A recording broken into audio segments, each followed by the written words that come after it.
আজকে বানাবো পটল ভর্তা দিয়ে, মাছ এবং পটল দিয়ে পটল ভর্তা। এই পটলগুলো দেখুন এরকম দু টুকরো করে কেটে নিয়েছি। একটু তেলে হালকা পটলটা নেড়ে নেব। আর এই যে এখানে মাছ একটু সেদ্ধ করে নিয়েছি, এর কাঁটাটা ছাড়িয়ে নেব। এই সিদ্ধ করেছিলাম যে মাছটা, এই যে সেটা একটু কাঁটাটা ছাড়িয়ে নিচ্ছি ম্যাশ করব বলে।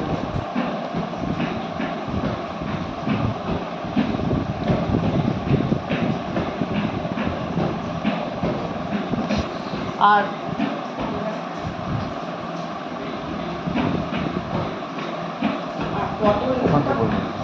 পটলটা যে দু আধখানা করে কেটে একটু তেলে নেড়ে নিয়েছি। এরপর কি করব সেটা আবার দেখাচ্ছি আপনাদেরকে। যে পটলগুলো দেখিয়েছিলাম যে ওই ডুমো ডুমো করে কেটে ভেজে রেখেছিলাম একটু নেড়ে, সেটা কিন্তু মিক্সিতে আমি পেস্ট করে নিয়েছি, একদম ভালো মতন পেস্ট করে নিয়েছি মিক্সিতে এটা। আচ্ছা, মাছ 3 পিস রুই মাছ নিয়েছিলাম, সেদ্ধ করে দেখিয়েছি আমি আগে, সেটাকে কাঁটা ছাড়িয়ে ম্যাশ করে নিয়েছি।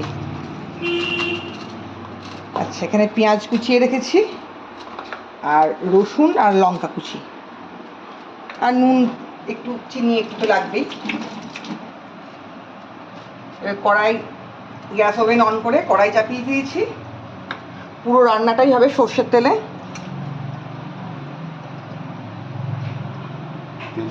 হ্যাঁ, তেল দিলাম। পুরো রান্নাটাই হবে সর্ষের তেলে। তেলটা গরম হবে, অল্প একটু কালো জিরে ফোড়ন দেব।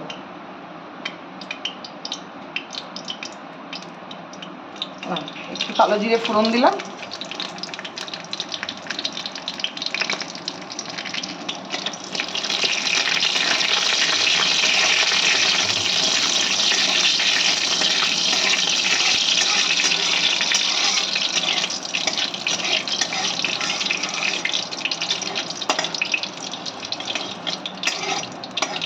একটু কালো জিরে ফোড়ন দিয়েছি, তারপরে এর মধ্যে আমি দিয়ে দেবো রসুন আর লঙ্কা কুচি।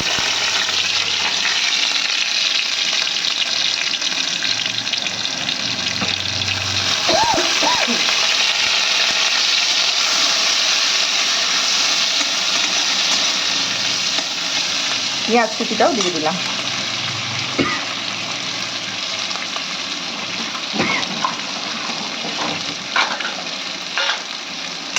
এবারে এটা একটু ভালো করে ভাজা ভাজা হবে।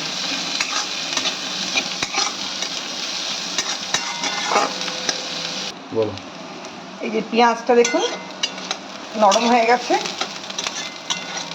এই যে এবার আমি এই ম্যাশ করা মাছটা দিয়ে দিচ্ছি।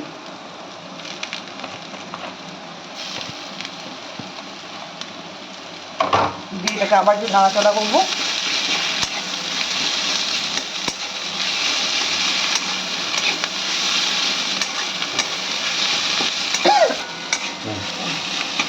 এরপরে ভাজা পটল বাটাটা দিয়ে দেবো।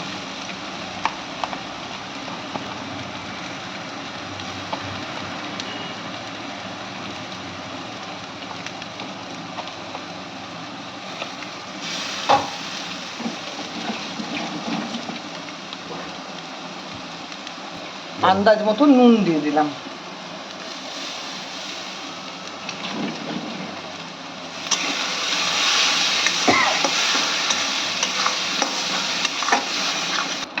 আর খুব অল্প 2-4 দানা চিনি দিলাম।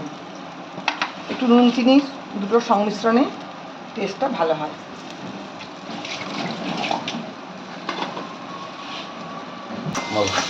একটু নাড়াচাড়া করে দেবো, আর নামানোর আগে একটু কাঁচা তেল ছড়িয়ে দেবো।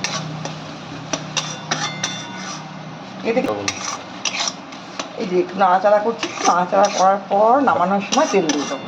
হ্যাঁ, এতে কিন্তু কোনো ভাজা মশলা অ্যাড হবে না, মানে আমি দিইনি আর কি।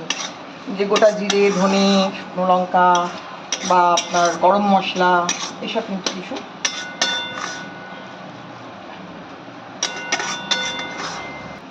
হ্যাঁ দেখুন মোটামুটি আমার জিনিসটা রেডি হয়ে গেছে, মাছ পটলের ভর্তা। এবার আমি 1 কলা তেল দিয়ে দিলাম, কারণ এটা একটু বেশি তেলেরই রান্না। বাড়িতে কার্ডিয়াক পেশেন্ট আছে বসে আমি করতে পারি না,